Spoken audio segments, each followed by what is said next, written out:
just to start it off, right? Yeah. So, welcome to our episode of 40 and Fit, where we take a deep dive into the male mind in the midst of a midlife crisis. Basically, that's essentially what we start off with.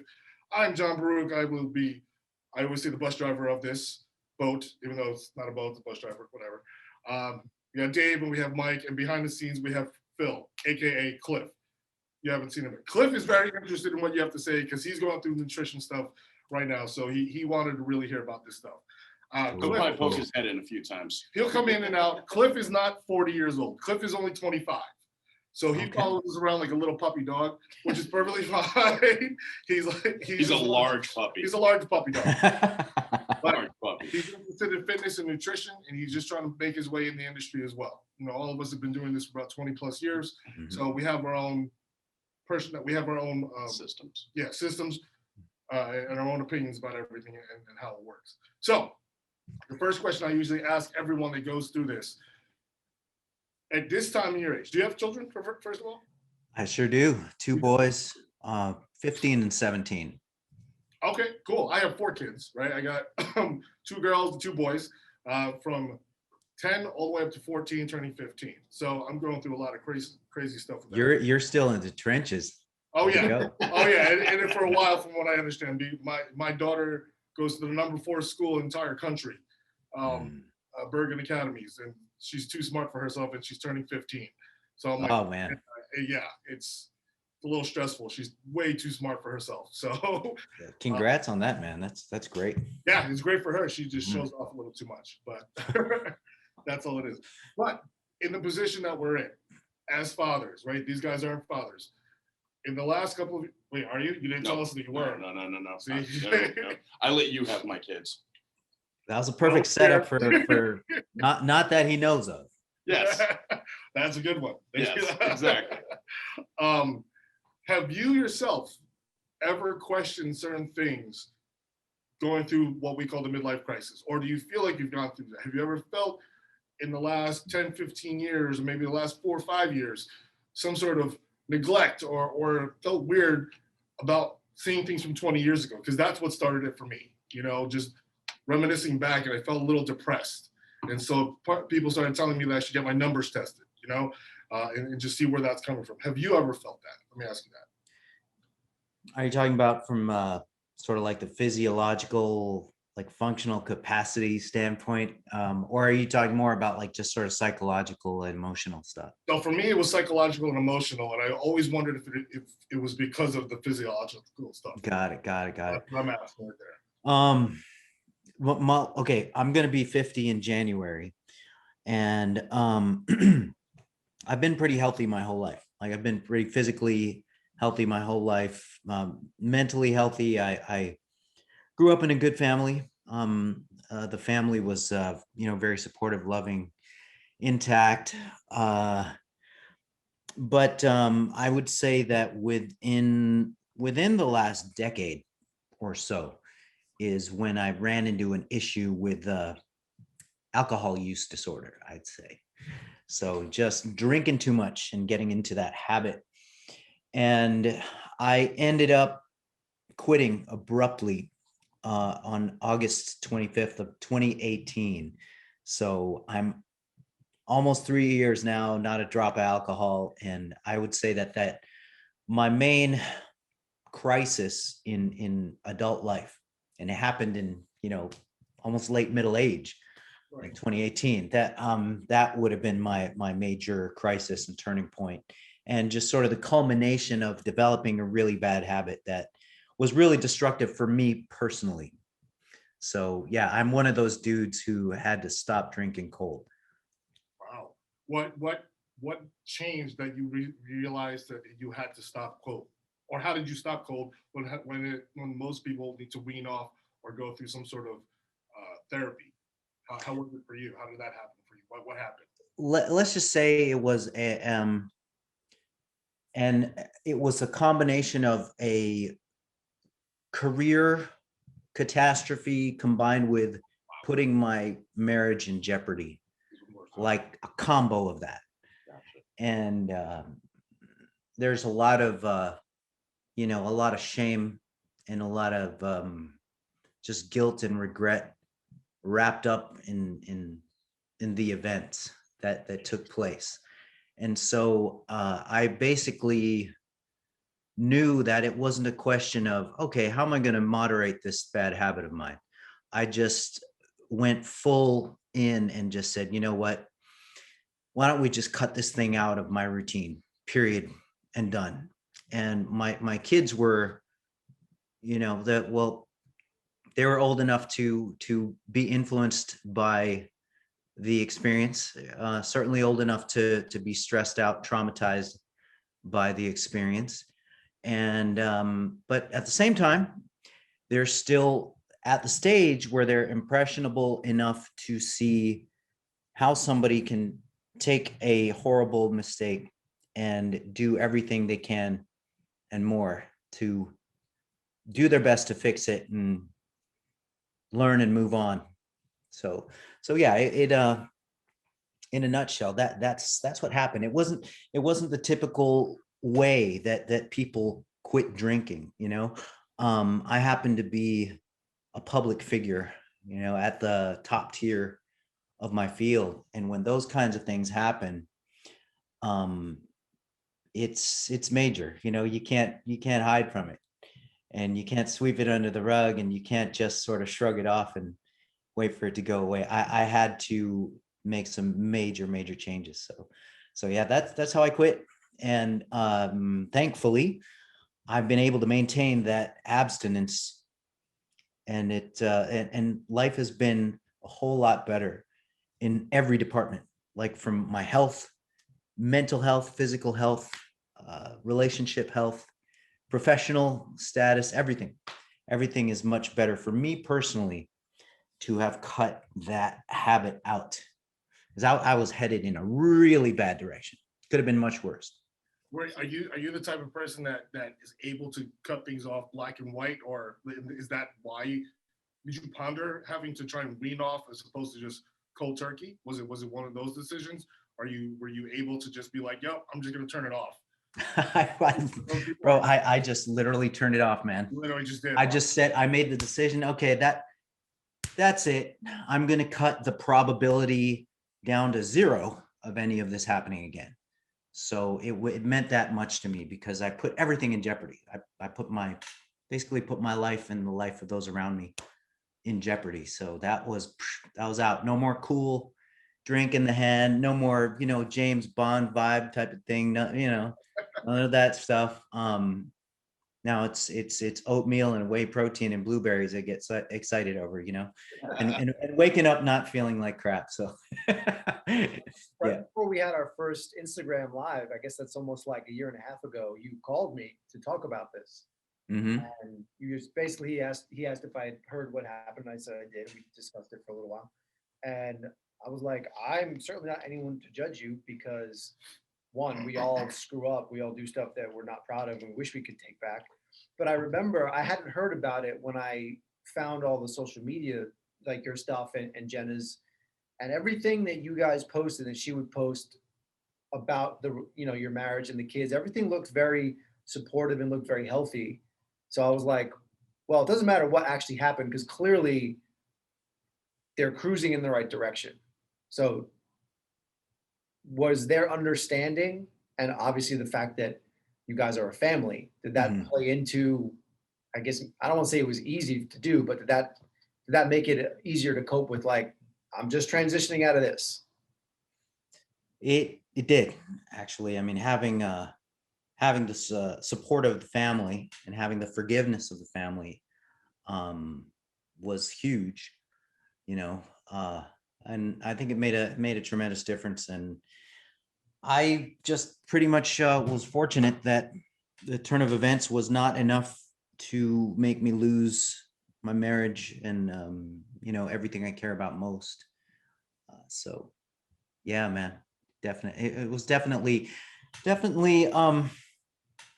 it's just one of those things, man, that semi-celebs occasionally find themselves in. So but instead of doing the talking and the typing and the posting the paragraph, the perfectly written PR paragraph, I decided to make some changes. and live out those changes. So one of the big ones was just dropping my beloved nightly wine and everything else, man. How did Good for you. how did dropping the alcohol change your fitness level? Did you notice an increase dramatically, or did anything change physically for you in your workouts, your energy drive? What changed for the fitness part of your life after stopping, obviously? Yes, yeah, a lot of dramatic stuff actually. Really? Yeah, the first one was a full month of insomnia. Like I didn't even know how to fall asleep normally without being faded, you know. I found out that I depended on that nightly hit to just get sleepy enough to slip off into la la land. So insomnia for the first month, appetite loss, just from the stress as well. But after that first month where my body was kind of going haywire and was probably going through a certain level of withdrawal, I had no longer been drinking the equivalent of, I want to say, a bottle and a half of wine, which is the equivalent of about 1,000 calories. So if you take anybody off the street, cut 1,000 calories out of their day, then they're going to lose a lot of body fat, body weight. And so, One-way ticket to Shred City. yeah, a one-way ticket, man, never turn back. So yeah, I ended up losing a lot of body fat, about 15 pounds of body fat, which is kind of a lot on me since I'm like $175, $180. And just my energy was a whole lot better. I could actually get up in the mornings, and my routine was much more in sync with the schedule of the family. And I also just felt better about not having to sneak around, just having, just being honest about everything and transparent. It's a lot less stressful than just stealing off and drinking by myself. So, yep. Wow, that's huge. I mean, again, to drop that many calories instantaneously, I mean, you did cold turkey.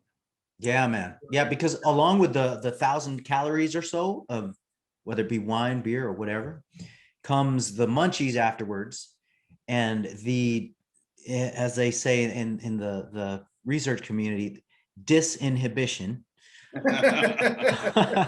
or the effort factor, where you're just, okay, I'm buzzed, I'm hungry, let's plow through whatever gets put in front of me, and the greasier, the more deep fried, the better. So, yeah, man, I over the ensuing, let's say 2 to 3 months, I ended up looking like a different person and feeling like a different person. My close friends all encouraged me to go to AA. One of my close friends encouraged me to do the 90 sessions in 90 days. So 90 and 90, I believe, is what he called it. And so he begged me to do it. A couple of my friends begged me to go to AA. So I did. And the first day that I was there, it didn't click with me, man. The people were great. The speakers were great. The moderators were great. The energy was positive, but it was the philosophy that did not click with me. And I felt the philosophy was fatalistic, and I felt that it was disempowering. And so, and I didn't like how it almost implied that, okay, you're doomed. You need this for life. You're on a leash in a way. And therefore, you're powerless. And so, you got to come on. You got to basically, you're locked in. Otherwise, you'll stray off, and your, in quotes, disease will just get worse and return and mess you up, and etc. And that didn't rub me the right way, dude. I felt like it, like I said, it was disempowering. It was fatalistic, and it was very pessimistic view of things. And I know that it works I know that AA and the 12-step model works for a lot of people. So I'm not going to speak for, the universe here, but I'm just speaking for me personally. I gave it one more session just to kind of, give it some due process here and see whether I maybe it clicked with me on the second visit. And it just didn't. It just didn't. So I walked out and I just kept my commitment, man. That's it. And thank God I don't have the apparently my degree of addiction was not severe enough for me to have any sort of physical dependency, like any sort of like shakes to kind of like calm me down. And it just wasn't severe enough for me to require sort of this daily kind of intervention to prevent things from going back the wrong direction again. So yeah, I'm one of the guys who tried AA and didn't click with me. Do you feel like there's a there's a good amount of men or women that can probably learn from your method? Because I feel like you use the word disempowerment. That's pretty strong. You felt disempowered during these meetings. I'm like, wow, they really didn't help you. And you were strong enough in your own mindset, in your own heart to just keep, like you said, plow through this on your own. Mhm. Without, I mean, obviously you had your family to back you up and stuff like that. But to do it on your own, I mean, that's one of those things where a lot of people will just fail. Most people will just give up. Because that was going to be my next question: is what type of temptations did you have, or did you ever feel like you're gonna fall back into it? And I don't even want to. I technically didn't want to go too deep into this, but I'm very intrigued now. I'm like, wow, that's a powerful mental state that you have, that you're able to keep moving through this. Because I've seen it, plenty of my friends that are still going through this type of stuff, Mhm. lapsing back, and I'm like, I just completely disassociate myself with them at this point, just because I can't handle being in their circle at this point. And it's one of those things where I have too much that I have going on for myself, where I have to be selfish at this point, and to take myself out of that situation. Because I've never been a drinker. I've tried. I've really tried to like drinking. I just can't do it. It's not one of my favorite things to do. I'll hit a winery just for fun, but I'll literally have one glass and I'm like, yep, I'm done. I'm typical Filipino. I get really red. And because I'm bald, all the veins pop out of my head. So people think that I'm on drugs or something instead. I can't handle wine. I just can't do it.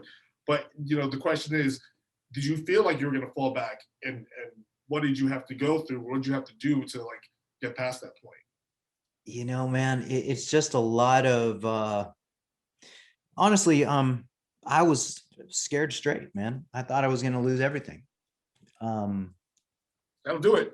Everything. Like That'll- literally like and I don't like to wave around a victim card of a problem that I created, but I saw how destructive that it was. And I just basically said no mas. um, and so it was such a strong decision. And there's a lot of self-talk afterwards where I just have to remind myself that this was something that I was imposing on myself as almost like a master that I was enslaved to. Like, why would I want to keep those chains on when I can make the decision to just take them off and leave them and never come back to it? And so it was very reinforcing to experience the positive things of not drinking. Like I would probably spend on an average day, like 3-4 hours pretty damn drunk, and that's time that I removed from my life. That's Right. time that I wasn't completely lucid. That's time that I wasn't there for my kids in terms of being fully present. And that's time that I'm just basically losing from life, And so a lot of the self-talk that I gave myself was that I want to experience reality in full color and full sharpness. Okay. And that's my new drug. So sobriety is my new drug. Reality is my new drug. Stress and anxiety, give it to me. I need to feel stuff because I used alcohol to numb that out. I used alcohol as a band-aid for anxiety and stress, and it worked. It worked really well for that. But the cost was way too much in terms of mental and physical health.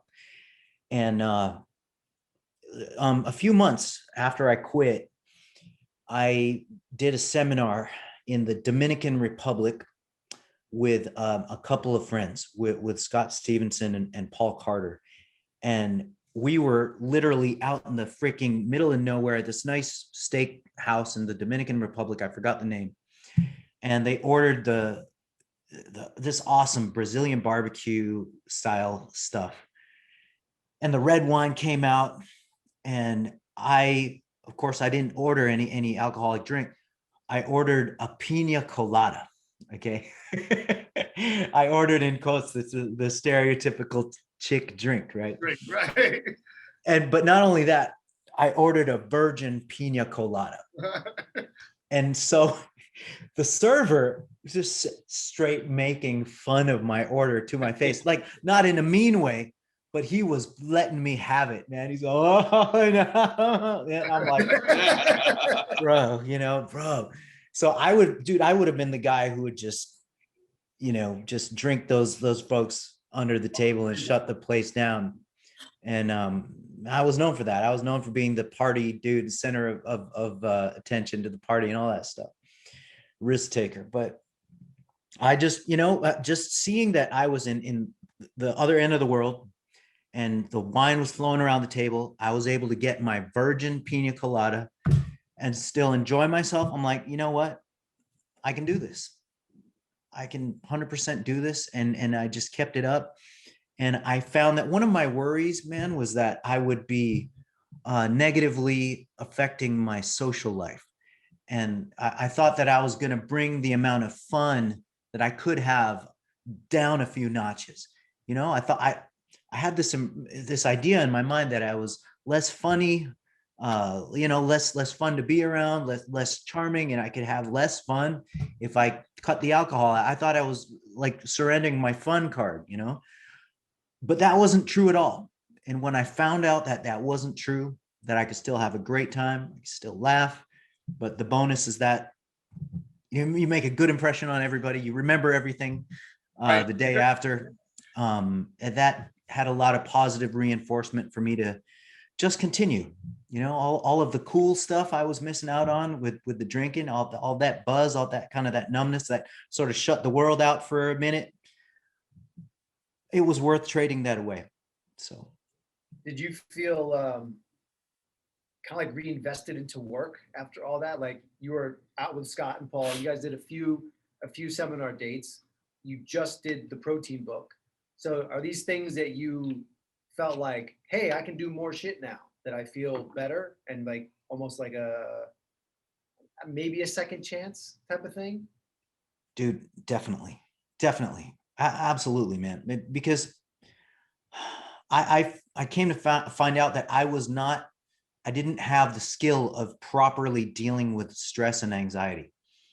I didn't have the skill of properly knowing how much work I can take on, how much offers I can accept, how many projects I can have on my plate and realistically get it done and be productive. What I did was I just over accepted stuff and then let the alcohol numb out the stress and the anxiety and the overestimation of what I could handle. And so without drinking, just in feeling every minute of the stress and the anxiety, I know when to say no now. I know how to better pace myself with work, and ultimately I'm more productive. So that's how that worked out. Nice. Awesome. That's awesome. With that being said, I have a few questions on the fitness part alone. How did you, I'm just gonna segue in. How did you get into fitness? What's the background behind your fitness, your history, and what got you into it? Because it seems as if you were reinvigorated, like you said, second chance. You know, Yeah. there's a couple other questions after that in my head. I'm just curious to know what the background is. When did you start? Did you start lifting?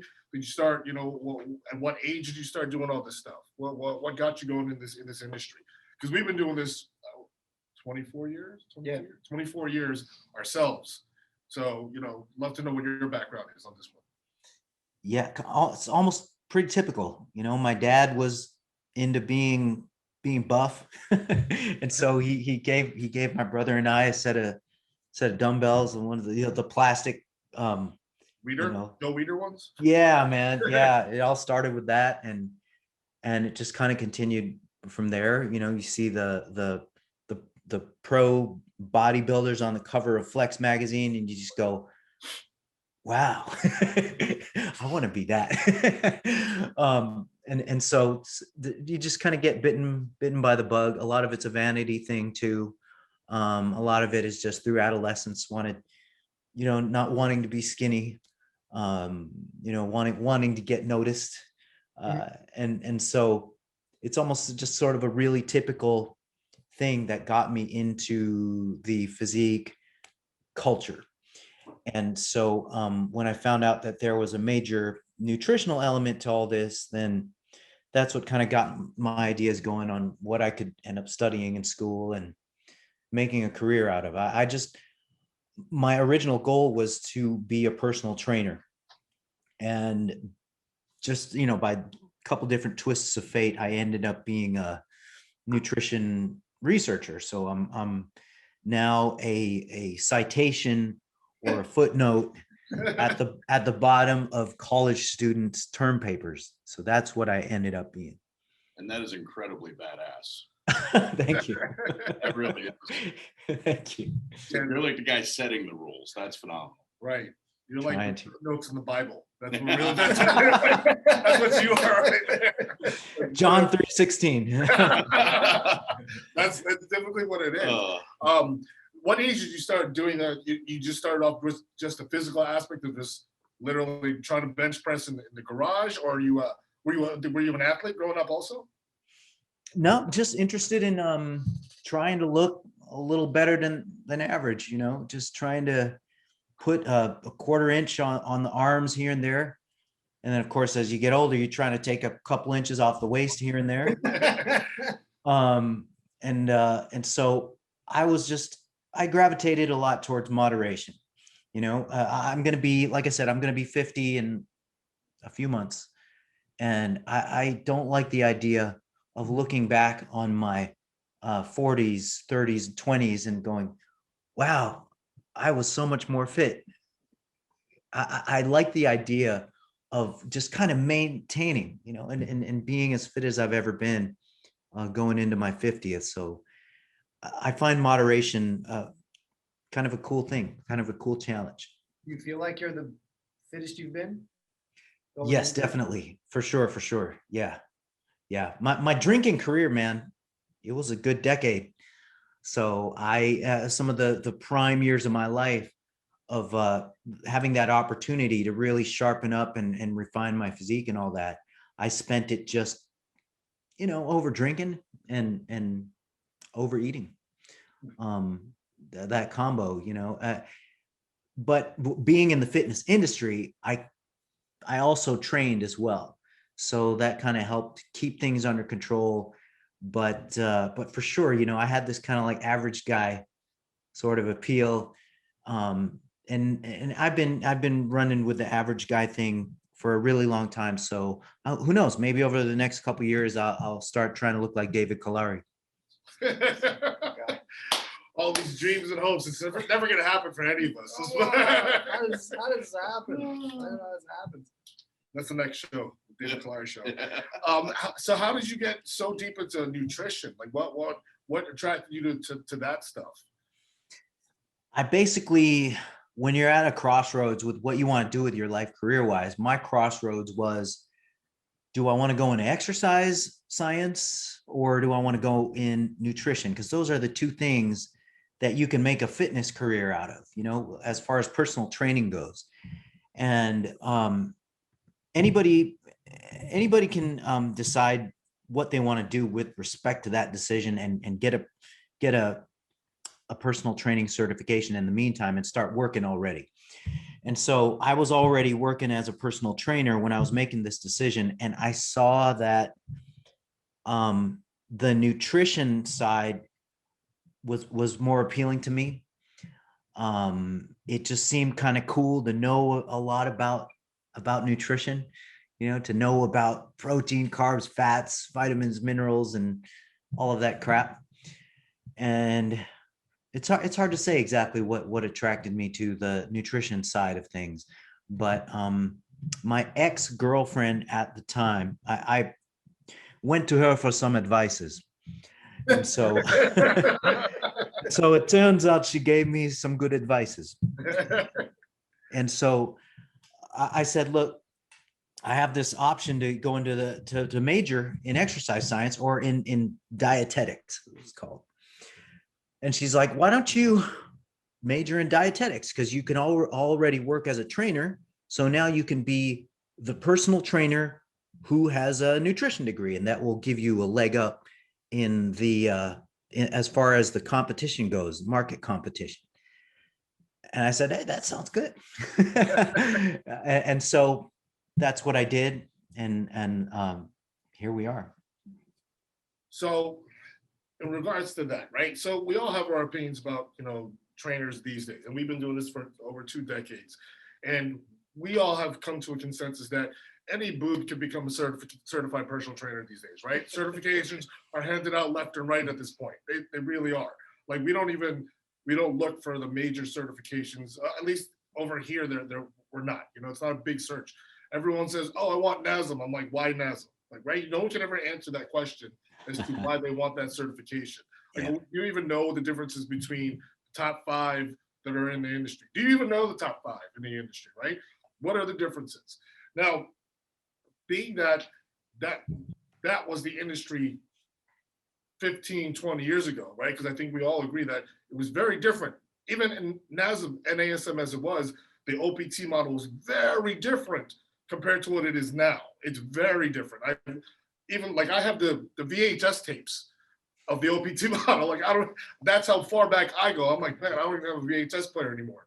But I still have the tapes, and I have the 800-page binder, right? And I don't have so that's how far back I go with this whole thing.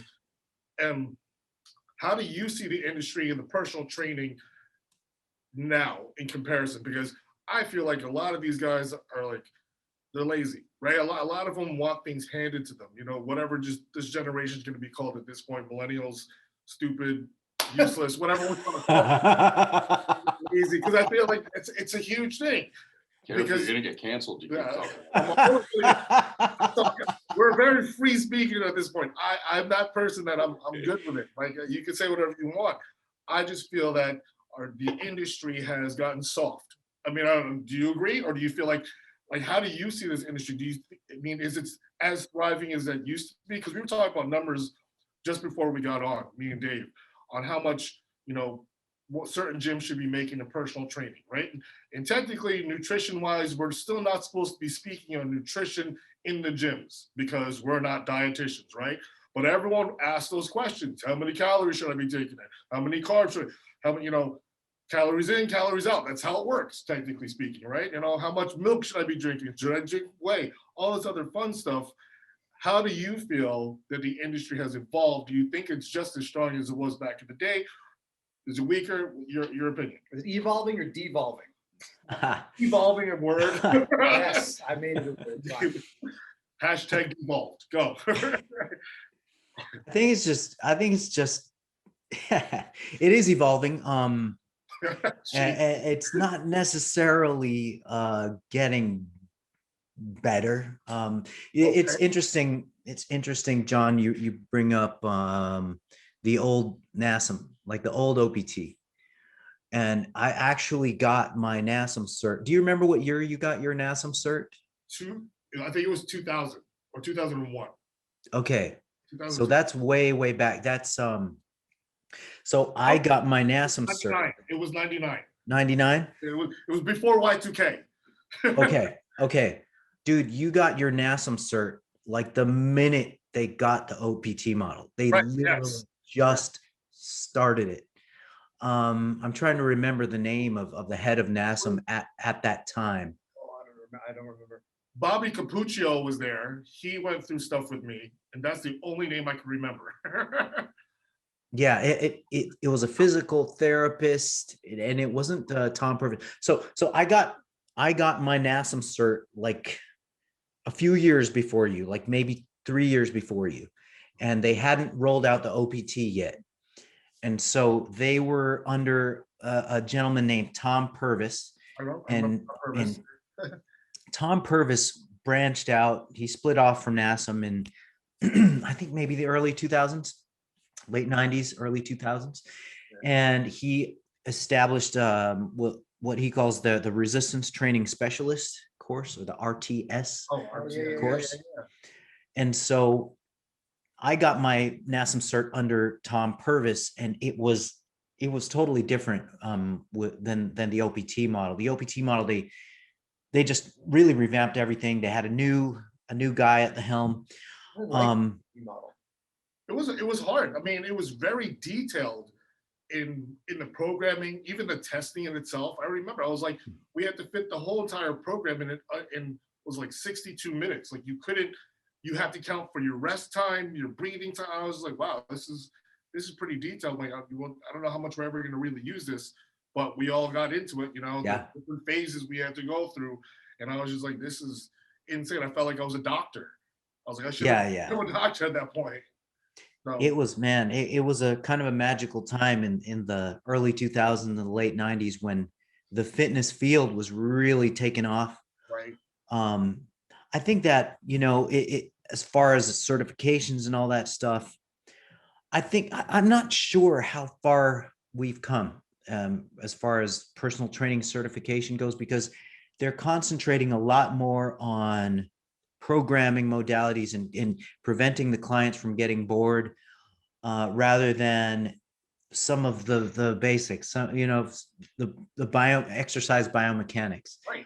That's emphasized a lot less, and some of the principles-based programming, rather than, okay, here's your template-based programming, template for this, template for that, bam, bam, bam, bam.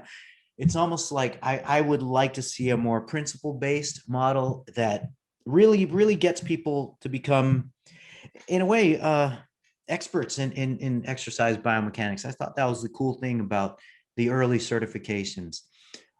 So yeah, I really don't know whether it's gotten better in that department or not. I know that nowadays there's a whole lot more different areas or specializations with the personal training. You can freaking specialize in the narrowest of niches here.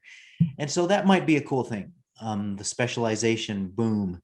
And that also goes with the nutrition certifications, which were not in existence back in the early 2000s, or even the 2010s.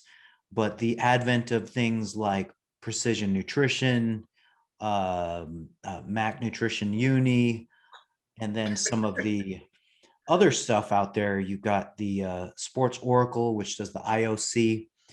And then you have the IOPN, which is Laurent Bannock's thing. There's a lot of good options now for nutrition certifications. I have a buddy named Harry Sandu, who does an excellent certification that's basically sort of an all-in-one thing. He services mainly the sort of the South Asian market, East Asian market as well. He's over there, right? I think so. Yeah. I think he's either in Australia or he's in India. It's one of those. I follow him on Instagram, so that I know his name. Yeah. I think he could be in India. I'm not sure. Don't hold me to that. But Harry is a great guy. He's been a student of mine since the beginning. So that's one of a good. That's a good thing to tell if somebody knows their stuff, if they've been a student of mine for a long time. They just follow you around like a puppy dog. That's right. That's all it is. Do you feel, I'm going to word this, with the nutrition aspect, right? Mm-hmm.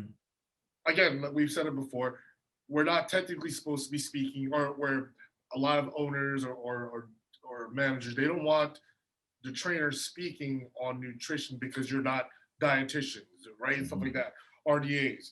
How do you feel about that part of the industry? I mean, should it just be basic still? Like, again, macros and micros and all that other easy stuff that you can actually just find technically on YouTube, right? Like we have so many rock stars on YouTube now and Instagram. Like, why are we the extras? Why are we spending $800 for a certification as opposed to just doing it free like everyone else? Like, how do you feel about that? V-Shred. V-Shred, oh, my bro. He's like 24 years old, right? Like, he doesn't know anything about testosterone at this point. Good old V-Shred, man. Good old V-Shred. That's a really good question. That's a really volatile powder keg of a question, because everybody is sort of fighting over the dominion of what you can advise and what you can't advise from kind of a scope of practice, a legal domain right standpoint. Exactly. There are blurred lines there. There's a lot of gray area, and that's what makes the question so provocative, because if you look at the nutrition laws state to state, they're not all the same. In California, mainly in like the hippie states, like the hippie / liberal states, like California, there is, you don't have to have a license to give nutritional advice. You don't have to be a registered dietitian to give nutritional advice. You know, you can be like straight off of the, I don't know, just pull some dude off the street. He can give nutritional advice. Okay, the last part was a little exaggerated. There are some bylaws that are saying that in order to have a nutrition consultation practice, you need to have a graduate degree in nutrition. You know, whatever that means, having a nutritional practice. The thing is, and the reality of the matter is that clients are going to go to mainly to their trainers for dietary advice, because they've built this really tight relationship with their trainers, and they trust their trainers to know what their best interests are. And also, it can be a logistical challenge to pay out for a trainer, his services or her services, and then also a dietitian. You know, a lot of people can't hire this multidisciplinary team, so they go to the trainers as this one-stop shop, as their psychologist, their nutritionist, and their trainer. And, you know, maybe sometimes their side dish, who knows? It happens, you know. Dave?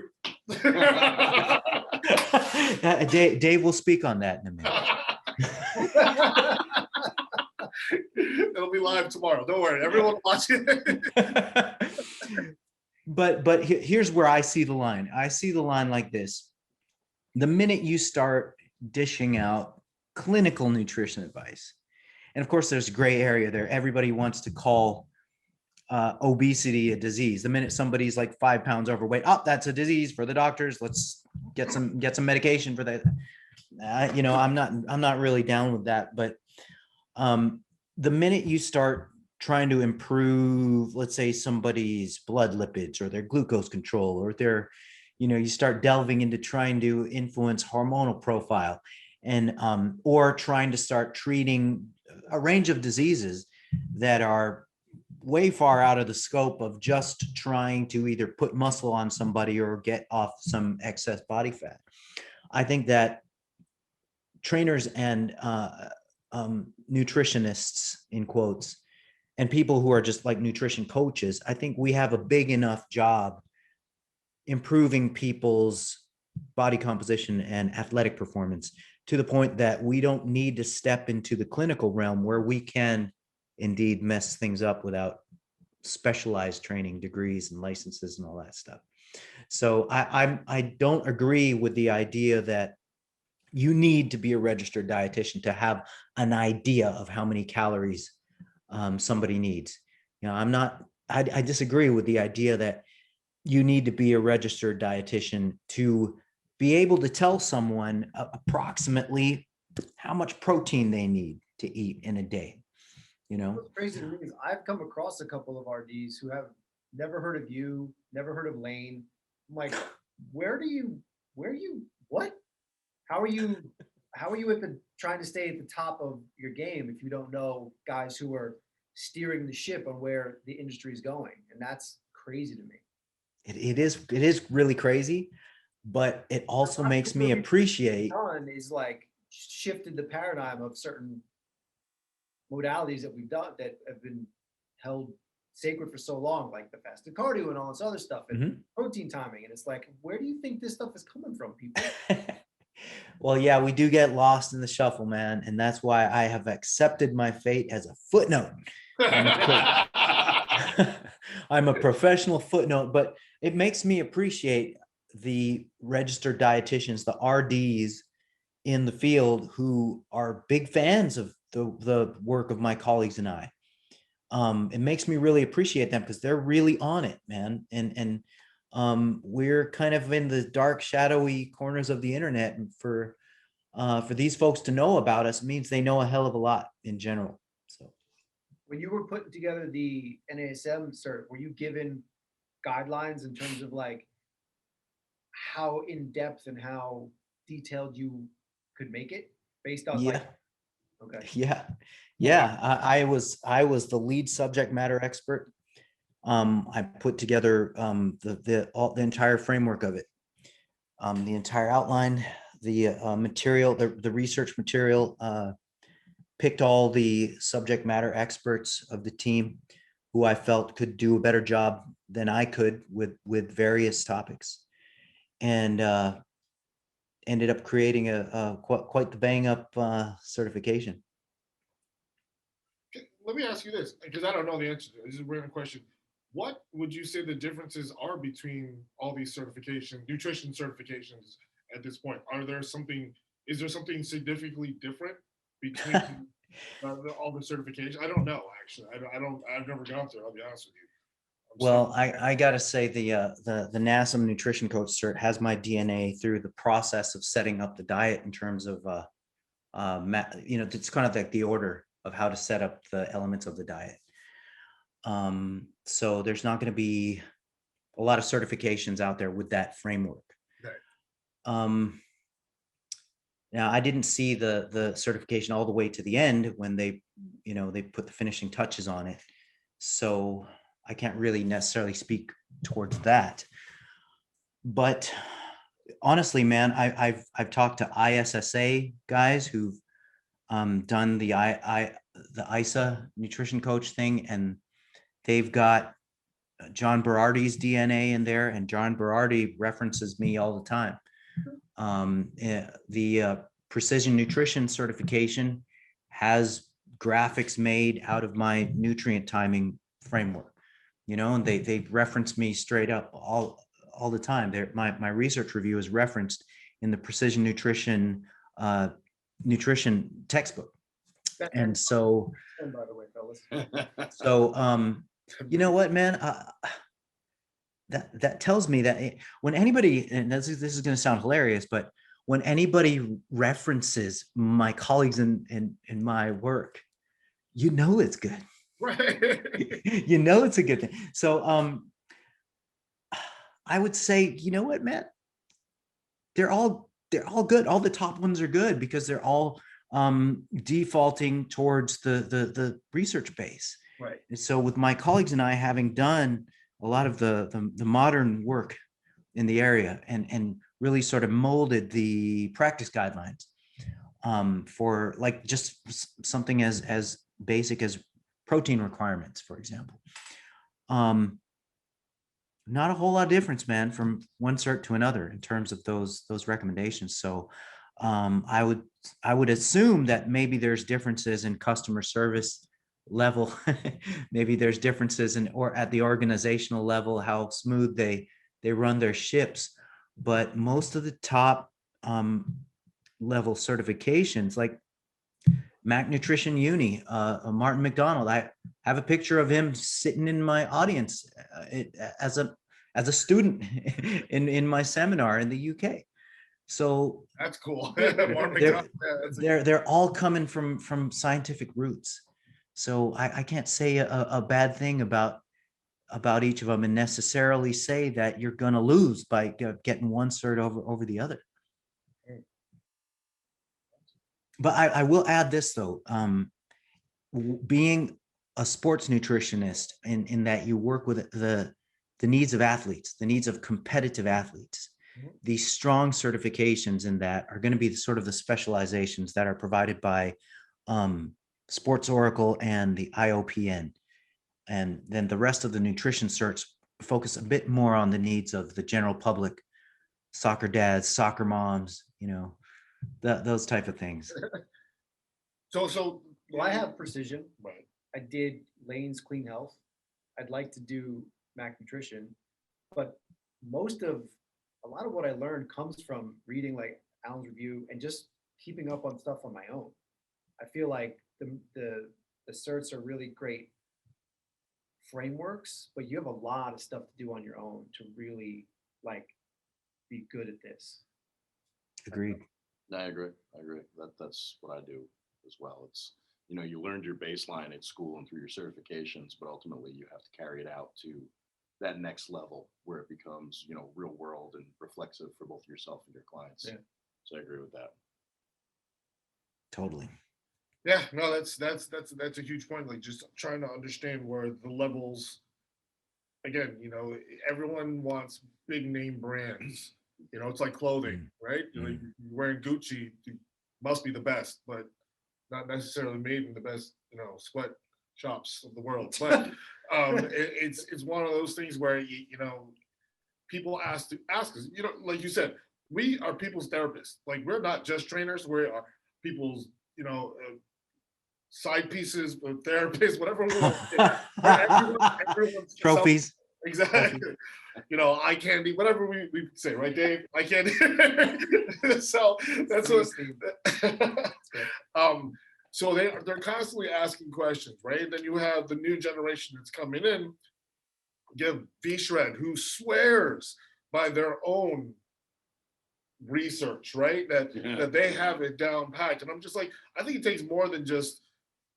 Again, I'm not knocking being 24, 25-year-old because I thought I knew the world when I was 24, 25 years old.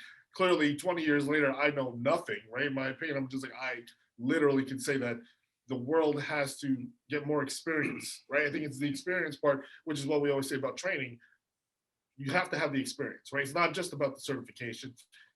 Anyone can read a book. I tell guys all the time, you can open up a book and read it, you can figure it out, but can you apply it, right? Can you apply it to the right person?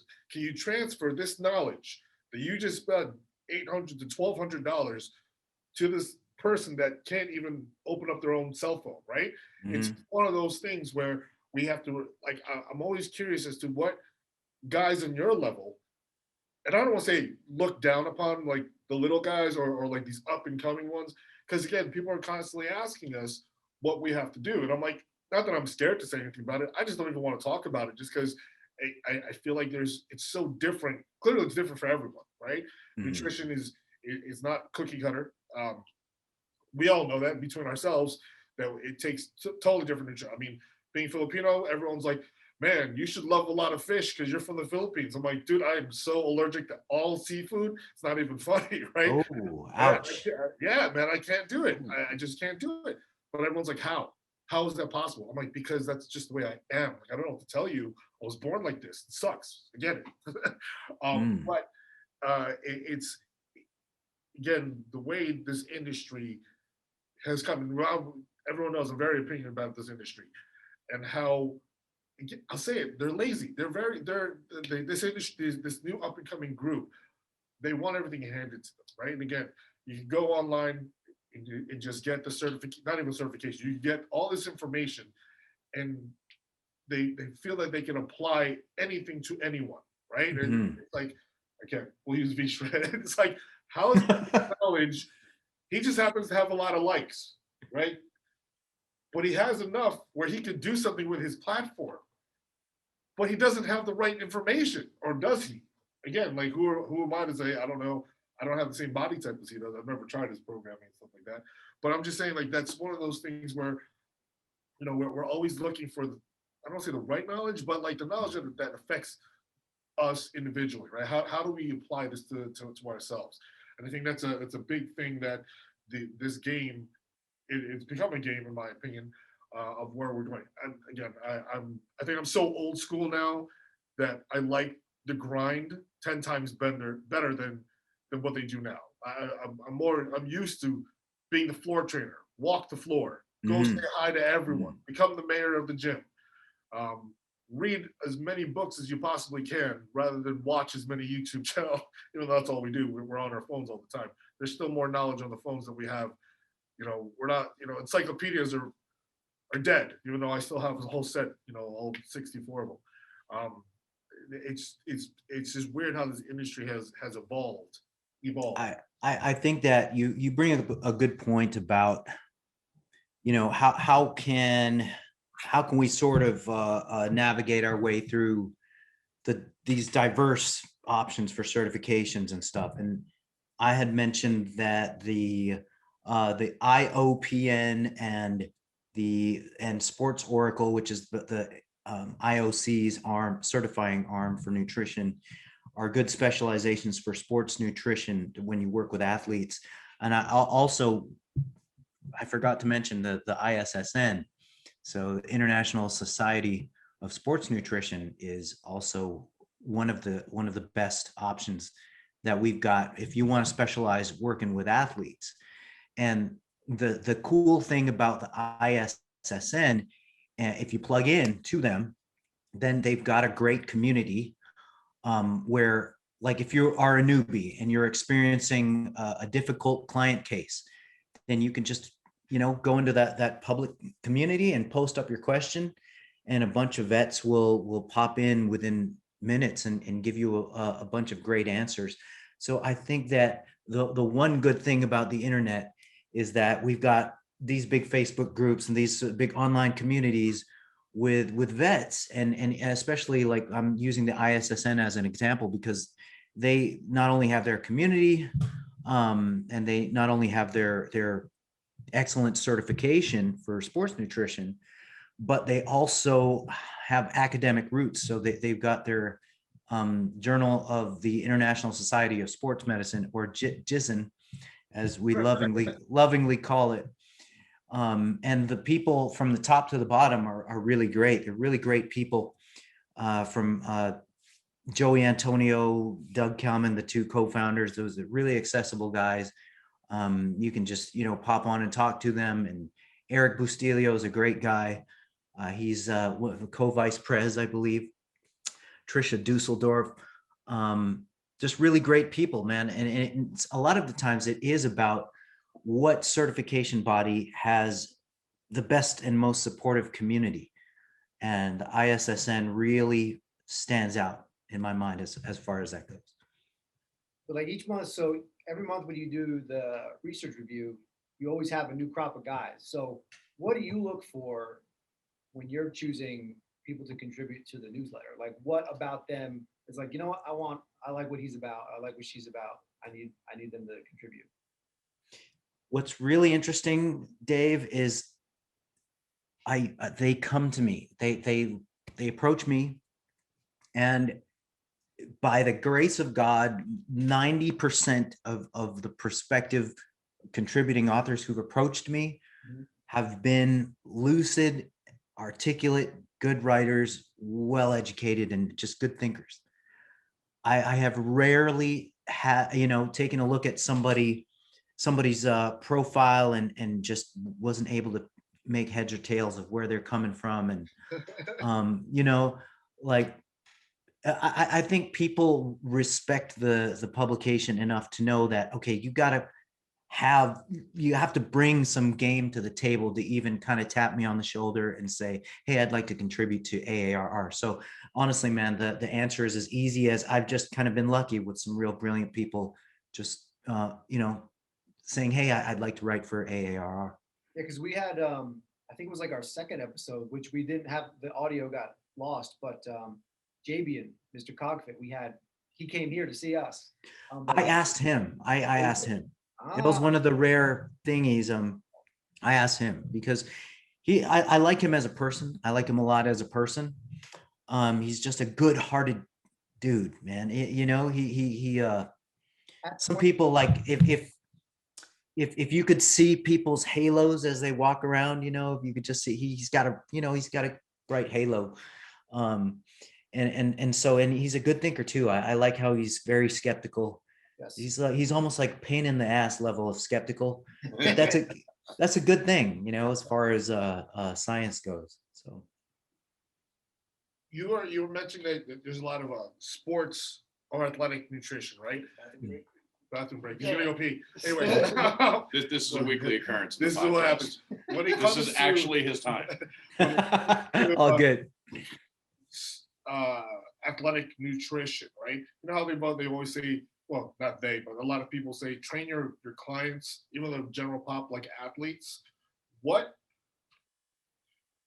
Why wouldn't we even attribute nutrition as if your client was an athlete regardless? What's the difference?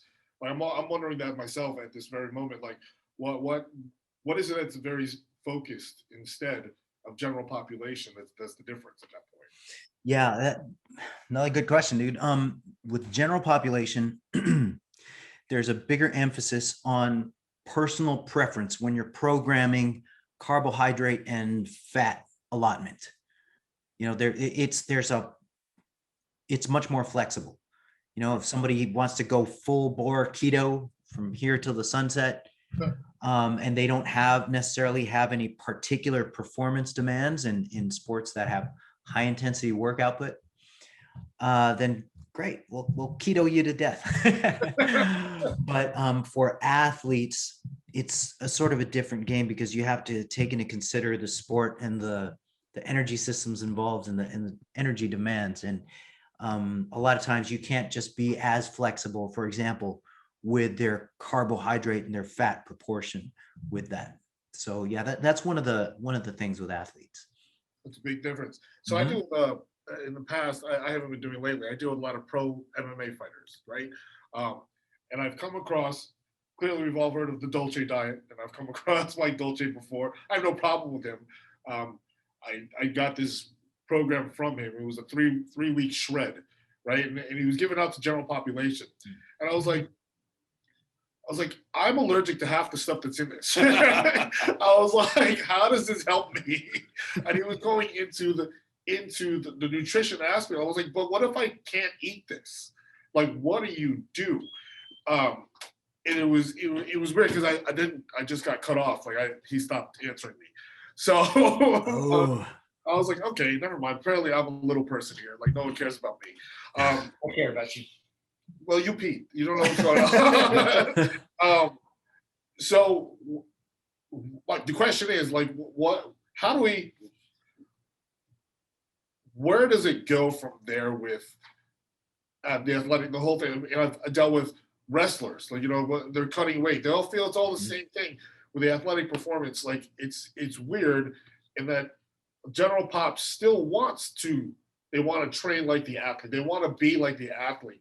Why wouldn't, and I get it, the energy systems, you know, your output on you know, you got to be able to, you know, run a triathlon, all this other fun stuff. It's just conveying this to general population, because a lot of them, have you ever had that problem though? Like people say, I want to eat and train like this person, and even though they just don't have it to be that person, right? Well, which we get all these people that want, you know, again, people say, I want women, I want to lose 10 pounds. I'm like, why 10 pounds? Where did 10 pounds come from? What if you didn't, have you ever seen yourself 10 pounds lighter? You know, like if you cut your head off, that's 8 pounds there. Does it look any different? Right?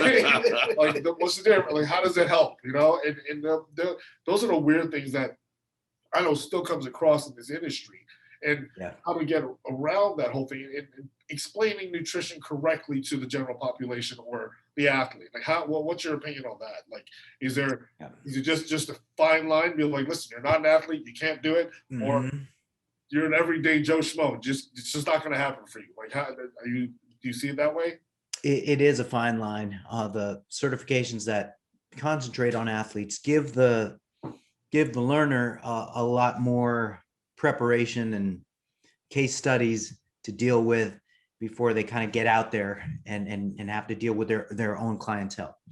So that would be one of the key differences between the certification for Gen Pop versus athletes.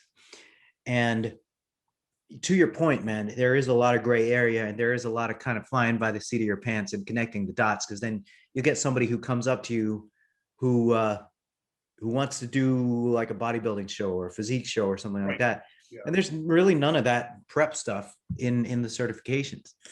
And coincidentally, my colleagues and I just published a paper on peak week for bodybuilding and physique contests.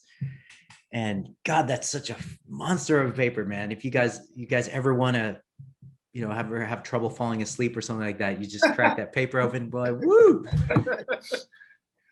And so yeah, that's the difference with those things.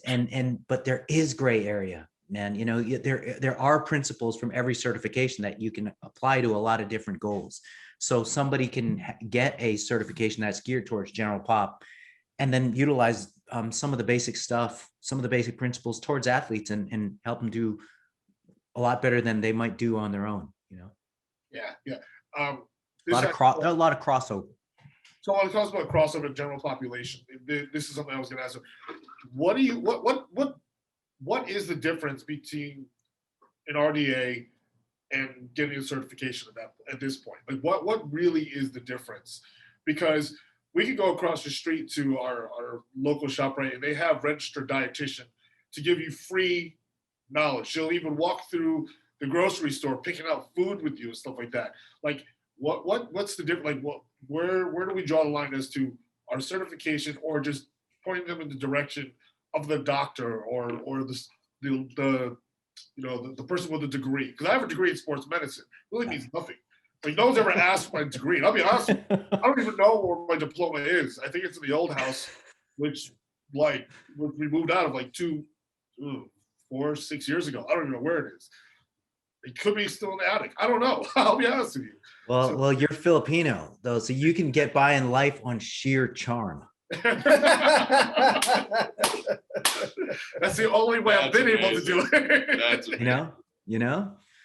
So yeah, the difference really with a dietitian versus let's say somebody who doesn't even have a nutrition certification. Let's say somebody just enjoys reading the stuff. With a dietitian, you're basically maximizing the chances that you're getting somebody who's gonna give you advice that's safe. So you're minimizing the risk for this person giving you advice that's going to put your health in danger. And then kind of along those lines, when you go with a registered dietitian, yes, they do kind of follow the mothership's practice guidelines. They don't necessarily go straight into PubMed, but at least the mothership's practice guidelines are rooted for the most part in the current evidence basis, the current scientific consensus. So yeah, with RDs, you might risk getting some outdated advice, and there are some sort of stubborn areas that RDs historically have moved like glaciers on. For example, protein needs of athletes. For example, whether or not creatine works, and whether or not low carbing is a safe and viable option for various applications. So there are this sort of there is that stigma that RDs as a general group have earned, but generally speaking, they're kind of a safer route. They're not going to tell you they're not going to give you a big list of foods and say, okay, just cut out all these foods, never eat them again. Right. And then eat this food at exactly this time of day, and don't eat carbs after 5:30 p.m. Pacific time. They're not going to do that stuff. So that's kind of the advantage with RDs, in addition to some specialized clinical training, like if somebody has pre-existing kidney disease, for example, or if they are dealing with glycemic control issues, type 2 diabetes, type 1 diabetes, and all the range of that stuff. So yeah, that's what you'll get with RDs. Yeah. So when it comes to RDs, sorry, my brain's going in different directions here. your opinion, keto, low carb, paleo, all the fun, fad, All the- V-shred, whatever, All the names. all the big names, right? Is there something that's you agree with that general population should be doing in general, or are we still with the moderation for everything? You know, obviously, it's not the food guide pyramid anymore. It's the Mhm. food plate. Is it still a food plate? I don't know. Is it still a food plate? My plate. My plate. Is that what it We is? got it used to be the food guide pyramid. I Now remember it's pyramid. Yeah, now it's my plate. it's my plate. All right. So how do you feel about that? I don't even know that part. Oh God. Okay. The general public is a monster to deal with because the general public is not this homogeneous singular mass where you can just throw the same recommendations at. So everything's just got to be individualized according to individual preference, tolerance, and goals. So it's really, really hard to throw a universal prescription out there, nutrition wise. Maybe the closest that we have is the Mediterranean diet model, which honestly is just an abundance of or a predominance of whole and minimally refined foods, a lot of plant matter, a diversity of the food groups, and just a generally good array of the micronutrients within a moderate macronutrient breakdown.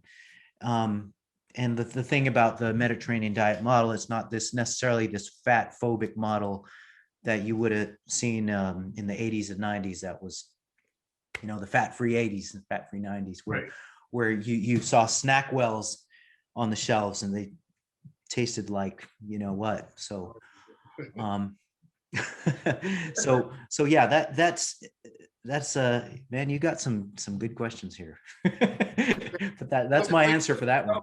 So, like, do we support the high fat world domination type of thing that's going on right now? I feel like everyone goes with the coconut oil, but everything else is going to avocado. Coconut oil everywhere, like Everywhere. literally everywhere, on the I saw- walls, on the freaking. I've seen parents literally put it like butter on their kids like bread, and I'm just like, what?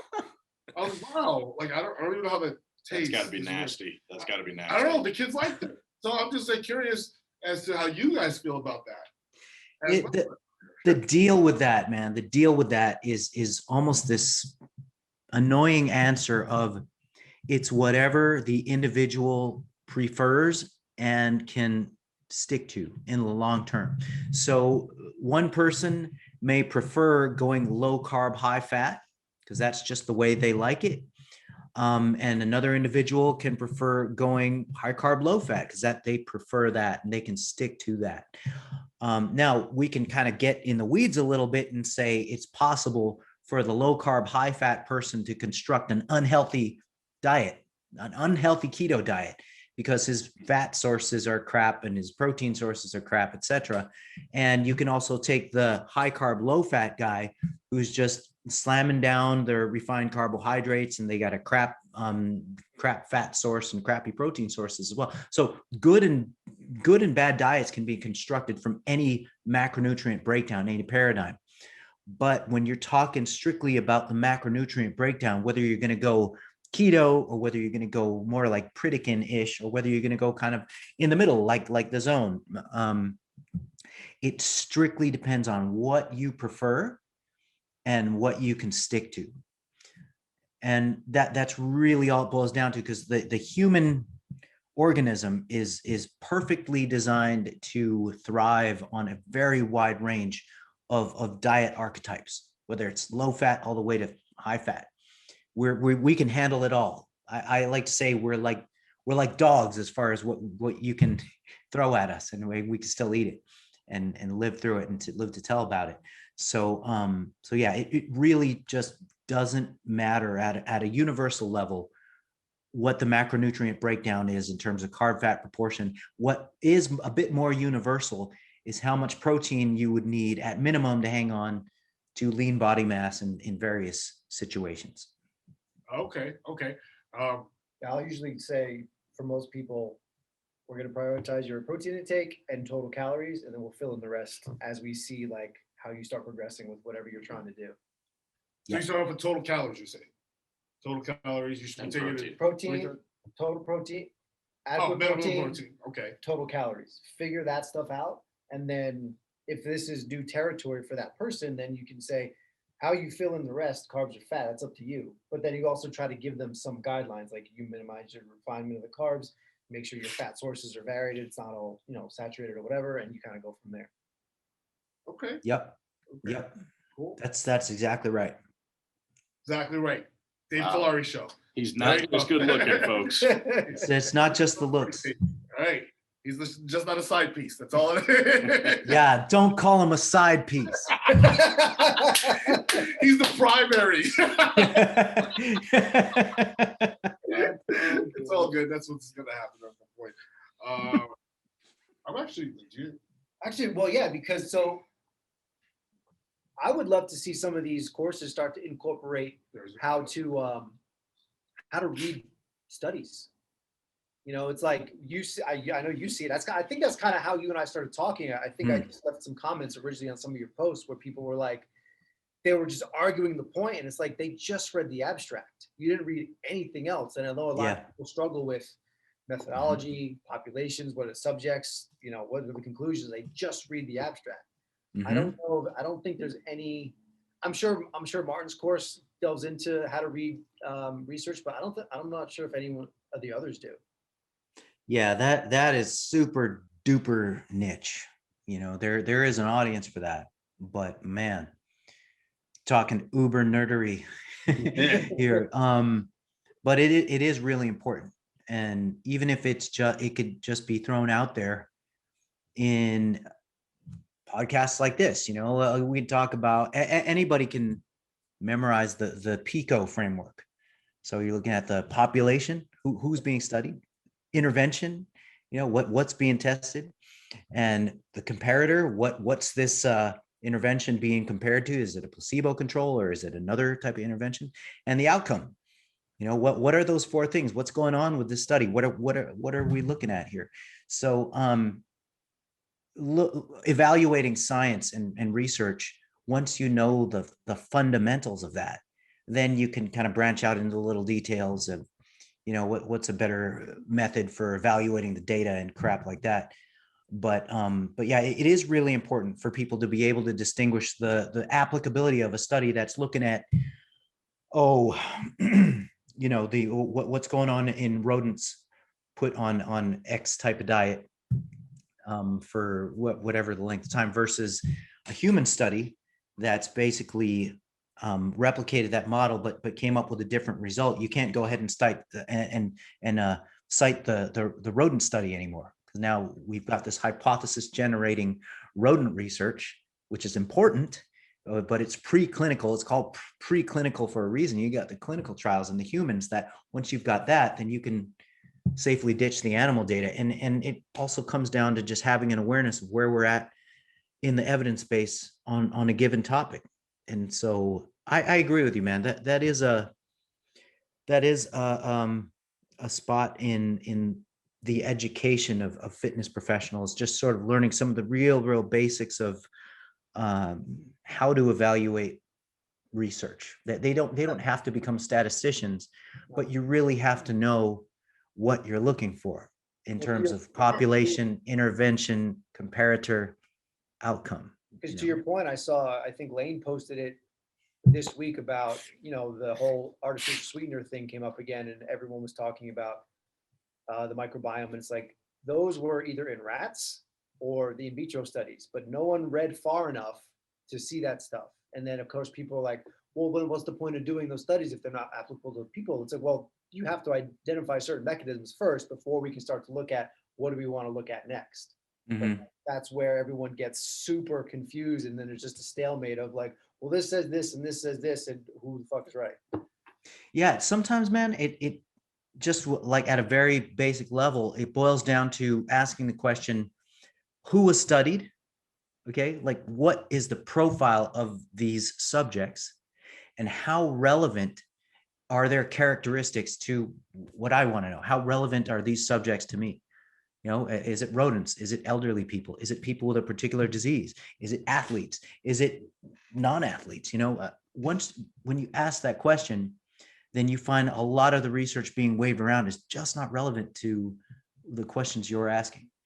You know, so yeah, it's a situation, man. I find that really interesting, and I'm actually just to give you guys a sort of sneak preview here. I am writing a book that is due in shortly, and I did. I'm writing a book, and I'm going to cover some of those basics on that, and yeah, hopefully we'll be able to clear some of that up.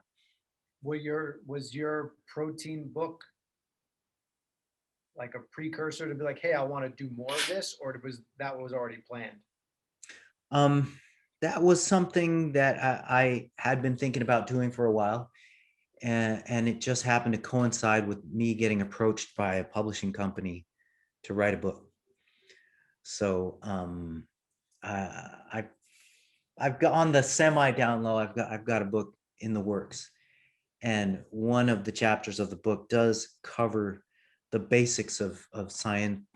Some people call it science literacy, but we can call it scientific literacy, because there are some basics of scientific literacy that it will help everybody to learn, really, kind of regardless of what field they're in. If they want to know how to kind of sniff out a rat or sniff out some 3-day-old fish in a given study, or a given line of inquiry, I think that stuff is easy to gain some basic skills in. So are we saying there should be a better way to research? I'm just listening. I'm just like wondering, like, so are we saying that not just the trainers, but in general, we're not looking at the knowledge correctly? Is that what we're saying? Well, it's like this, like David and I, we have our nose in the PubMeds all day. So we're already familiar with what studies are most valid and most relevant for our interests. But if you take somebody who doesn't necessarily know right off the top of their head that, oh, this study didn't match protein intake when they compared different carbohydrate and fat amounts, it just knowing what to look for with that, as far as it's like something fundamental, like, did they match total calories? Did they match protein? Because a lot of I'll just giving you an example, a lot of the research that low carb and keto zealots, or the keto absolutists. Cards.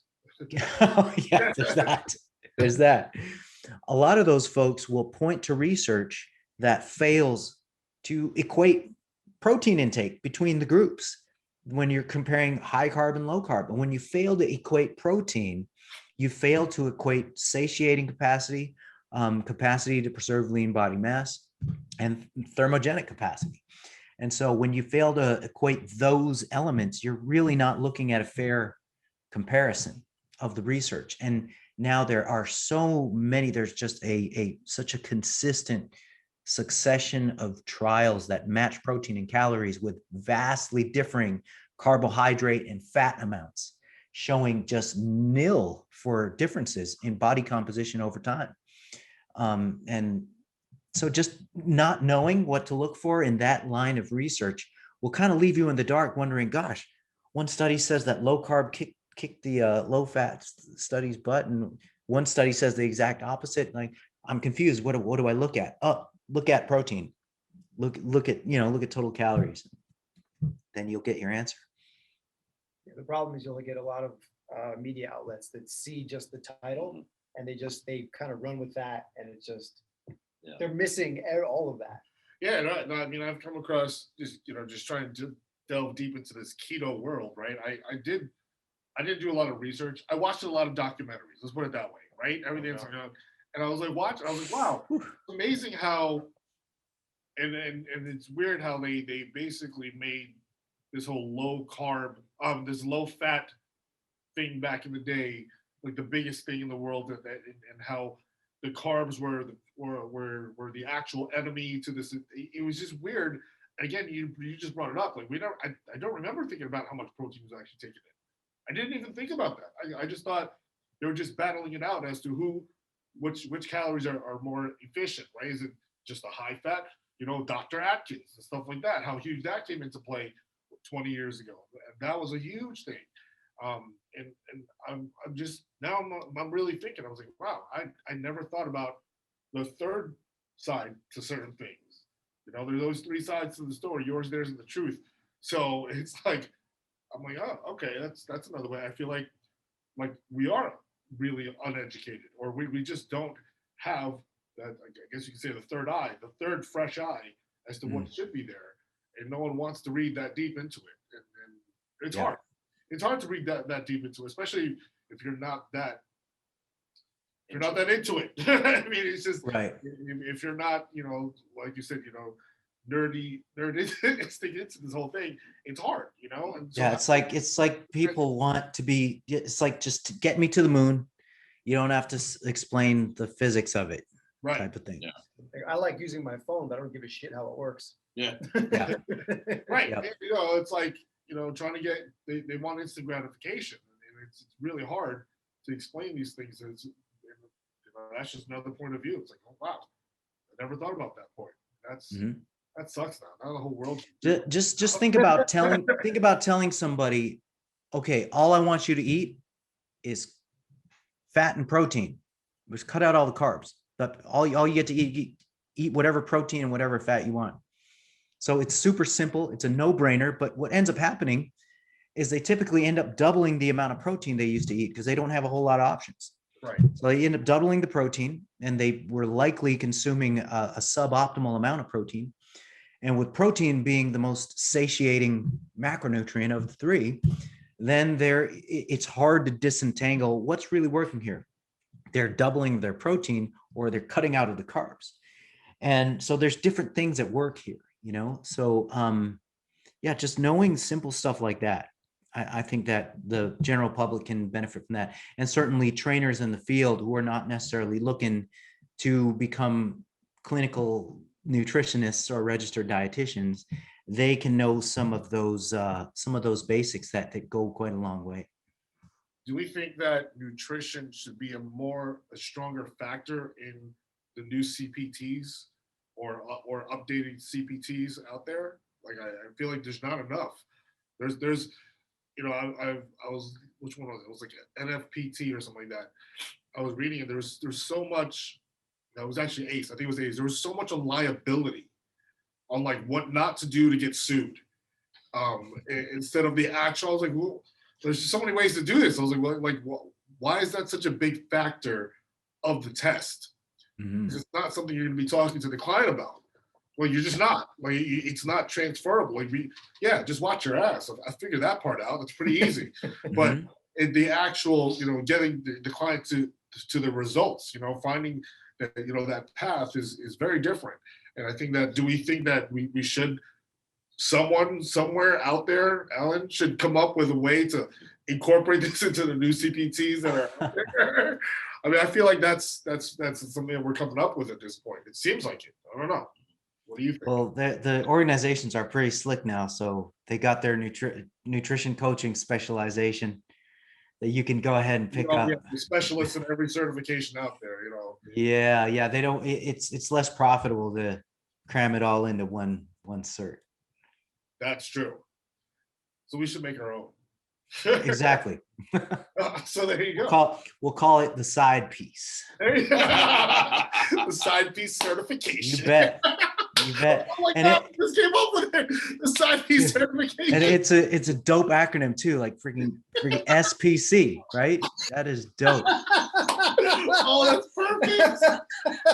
Oh, hashtag done. Wow. We just moved the world. Dave, We did it. you see all the things you inspire, Dave? We did it. I'm happy. It makes my heart happy. And it's That's recorded. good. Yeah. Done. We got it. And it's with Alan Aragon. Yeah. What else could we ask for? I'm done. I'm gonna retire. This is it. This is it. This is the pinnacle. Last day of my career right here. Now we're time to making be millions. professional side piece. Wow, certified side piece. That's awesome. Certified. Wow, what level are you at? 0. Man, we're gonna break from a certain levels too. Oh my god. Oh, we got to give him names. Dave's gonna be like Jedi. To be fair, I mean, he's got it, that would be great, but I think gym owners want to get so many. You know, sometimes when you're looking to hire, sometimes you're just looking for a body Yeah. who just has a certification. No, absolutely. You don't absolutely. necessarily care how good they are or what their test score was, just they Mhm. have it. Because you can mold them. Yeah, and I think a lot of the younger guys looking to get into this industry aren't looking like they're not looking to pay a high price of admission. Mhm. So doing a real proper nutrition cert on top of It's expensive. proper biomechanics or whatever, like Yeah. it's not cheap and it's Mhm. not easy. And it's, what are you being hired for? Are you being hired as someone who's going to exercise with your clients, Yeah. or someone who's being hired to write nutritional programs? Yeah. So those are two very different disciplines, Mhm. obviously. And it's, what are you going to opt towards? What you're going to get paid for, of course. Yeah. Because like I remember you telling me the story, Stone Cold sought you out, right? Mhm. Steve Austin? Mm-hmm. Yeah. Oh, Yep. Yep. He just came to you for nutrition only, right? That's right. Okay. for wrestling or just himself like aging? This was in 2012, so he was still wrestling then. he was on his TV trip. He wasn't getting thrown around and throwing people around in the ring necessarily in 2012. I don't know if he went back to it since then, but yeah, I worked with him on and off between 2012 and 2014, just on the diet basis. Oh, okay. Yeah. You would figure that guy has his own nutritionist. It was him. No, I meant Wait. Alan was his side piece? with his Yes. supplements. And with his supplementation as well. Oh. That nutritionist. That's what I thought. I don't know. He heard I had the CSP going on, so. Oh, we're gonna throw Stone Cold's name out there now. For his own podcast. But like to Mike's point, like he's like, I need somebody to help me with this. I don't know what his workout routine was like. Did you know what his workout routine was like back then? Yeah. You'd have to Yep. program around what he was doing in the weight room or in the ring. Right. Yep. I had to make sure that he met his energy requirements and nutrient requirements, all that stuff. So, yep. Different certification. Well, yeah, but that's my point. Yeah. It's like Yeah, no, I think you deserve to charge more because you are specialized in that. I think that it should be, my opinion, because people are asking for it so much. Everyone wants the free knowledge, man. And that's the part where we have to justify who we are. We have to justify our education at this point. I think that these new guys coming up, they want the $30 an hour, right? They want the $30 a session, but they're not willing to work to understand what they're valued at. And that's my beef with that whole thing. Like these guys you don't understand your value, man. You opened up a book, man. I say this all the time. You spent the money. Charge people, man. Especially if you have the right knowledge and you can transfer it. That's just what I see. Cool. That's my rant. okay. Well, there's free and there's free. Like you go to Alan's Instagram and read you could learn a shit ton you had no idea was out there. Absolutely. All for nothing. All it cost you was the time it takes you to scroll. Well, that's the whole thing. It takes you time, right? How many people out there of our clients don't want to take the time to do this? They just want us to tell them, hey, do this. And then they question it. That bothers me the most. Yeah. You question what I just gave you the answer to. I'm like, what are you questioning me for? Why'd you just pay for this? I don't get it. Doesn't make sense to me. But again, I'm old school. I think you should work. I don't know. Well, I think some of that comes with just demanding that your people on the ground, your trainers, are better. They try to learn more. They try to be better at what they do. Yeah, unfortunately, the industry doesn't do that anymore. They don't push to be better. That's why we're here. I know. It's clearly why we're here to just rant and rave about stupid people. We're gonna bring balance. Gonna bring balance back. Feel forced. If we can, with the side piece certification. That is definitely gonna bring balance. That's going to be like the glove. I know, sad. we can charge a lot for that. That's a premium price point right there. Do you think as things open up even more, because California, you guys just got rid of masks like 2 weeks ago, right? Yep. Do you think as things open up, would you start doing seminars again with like Scott and Paul, or maybe just on your own, doing more traveling, or no? Generally speaking, yeah. As soon as the world opens all the way back up, and as soon as I'm done writing this book, Okay. yeah, it would be great to get out in front of real people, on Where was the last occasion. where was the last place you guys were? Was it Dallas It was, I want to say or Colorado? Colorado. Yeah. That was the last place, Colorado. Okay. Yeah, at the Armbrust Gym Yes. at Phil Heath's stomping Oh. ground. Very Yeah, cool. really cool gym. So yeah, it's always a fun thing, just being able to talk to people live and field questions, and yeah, it's always great, man. Is there someone out there you'd want to go out with? Like you had Scott and Paul. Mhm. Is there anyone else out there you'd be like, I think he'd be a good addition? Gosh, yeah, I'd have to think about that. I really would, because I've built up a lot. I've gained a lot of good friends and a lot of solid colleagues over the number of months that we've been locked down. And so, if I'm being honest, I don't want to just name some people and hurt others' feelings. So next question. Next question. Well played, sir. Well played. What else do you have going on besides the book? Do you still train clients and stuff like that, or are you just specifically on your research right now? I maintain just a small handful of clients, and I don't take on any new clients because I can't. And so for me, it's just working on the book and doing my monthly journal, my monthly research review.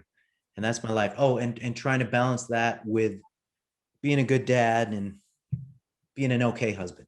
That's all we can ask for, being okay. At least, That's right. we have That's a right. pretty standard at this point. Yep. When are you gonna have Jenna make a cookbook? I don't know. I know that that's something that needs to be done. I know that she's amazing. She's just phenomenal. So If you I don't guys- know. Hopefully at some point, and not too far down the line, man. But I do realize there's a need for that.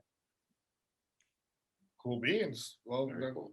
A fitness-based cookbook where he gives all the nutrition recommendations and she puts that shit together. There you go. Free idea. Sounds like that should be a retreat. Yeah, sounds like a lot of work. yeah, that's good. Do a whole cooking retreat. Like, oh man, that's even worse. Too much more. Oof. Whew. And do you have a website that anyone can go to who's researching it, that wants to look more up on your stuff? Specifically, Yeah, Alan Aragon? just go to alanaragon.com, Oh, it is. and that's where you pretty much find everything you need to find. And as far as social media goes, I'm probably most active on Instagram and Twitter. So my Twitter. Instagram and Twitter handles are the Alan Aragon. So unfortunately, Alan Aragon was taken. So it's the Alan Aragon on Twitter and Instagram. And then you got alanaragon.com to check out my products and services and stuff. No TikTok? I am not on TikTok, my man. I am not. I've been begged to get on TikTok. Have you I've really? also been begged to get on Clubhouse, but I don't know what's happening with Clubhouse. But Oh, I know what Clubhouse Yeah. is. I don't know. But yeah. I am not on TikTok yet. I don't honestly know whether I've got the No, don't do it. no. Clubhouse is good. JV had invited me to a couple of meetings on Clubhouse. It was nerd time, but it was cool. Hmm. Are you guys all TikTokers? No, No. I'm too old. That's funny. No, I don't. Yeah, I don't know whether I'm shooting myself in the foot and leaving, audience on the table by not TikToking, but not yet, my friends. I have not TikToked yet. Is it TikTok more of entertainment? I mean, I'm not sure. Is it? All kinds of people go on there, man. All kinds. Almost. I kids have it. I just choose not to do it because they do it. Because they are doing it, I will not reform and watch it at all. I just won't do it because I'm like, then I feel stupid because I have no idea what's happening. So I don't want to do it. That's fair. I'll go where I understand. And I just sounded really old by saying that. That's all good. Keep it Yeah. simple. I do. I keep it really simple. Like I'm very simple at this point in my life. I don't ask for a lot and I don't need a lot. I'm good. I'm on board with that, man. I'm on board. But so we have your website, alanaragon.com. We have your Instagram, the real, No, just no, the Alan Aragon. I'm real. I'm Oh, real, real. but Because I was gonna say it should be the real. it should. It should be. implies real. But someone has Alan Aragon for Instagram. Like you can make the fake one and point towards him. You guess. can do that.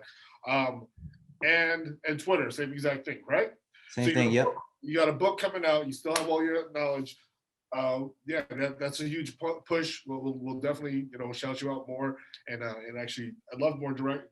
We can point more stuff at his stuff direction on the Instagram to get that going. I do believe that we as a group, one big push we want to do in the near future is to get guys like you out here in this direction, because we have access to locations for you to speak on, and we have the captive crowd that wants to hear it. I do know that, and we would love to be able to promote your stuff and be part of it as well, and be part of just helping you grow this whole the knowledge based stuff. Is I think that's a huge thing that people need to understand. And yeah, man, other than That that, sounds great, man. Yeah.